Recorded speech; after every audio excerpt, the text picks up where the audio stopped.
গ্রামের এক প্রান্তে এক পুরনো ইটের বাড়ি ছিল। কেউ সেখানে যায় না। লোকজন বলে রাত হলেই ওখান থেকে মেয়ের কান্নার আওয়াজ আসে।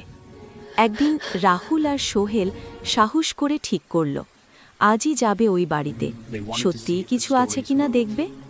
রাত 10টার সময় বৃষ্টি শুরু হলো। বিদ্যুৎ চলে গেল, শুধু বজ্রপাতের আলোয় পথ দেখা যাচ্ছিল। দুজন টর্চ হাতে নিয়ে বাড়ির সামনে পৌঁছালো। দরজা ঠেলে ঢুকতেই একটা ঠান্ডা বাতাস বয়ে গেল। ঘরের ভেতর দেয়ালে পুরনো ছবি, এক মেয়ের মুখ, চোখ দুটো যেন তাদের দিকে তাকিয়ে আছে। রাহুল বলল, এই ছবি নড়ল না তো? সোহেল হেসে বলল, ভয় পেয়েছিস নাকি? ঠিক তখনই ছবিটার চোখ থেকে জল গড়িয়ে পড়ল। বজ্রপাতের আলোয় তারা দেখল ছবির মেয়েটা এখন দাঁড়িয়ে আছে সামনেই।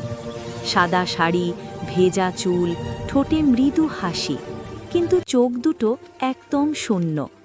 সে ধীরে ধীরে বলল, আমাকে ফিরিয়ে দাও, আমার লকেটটা।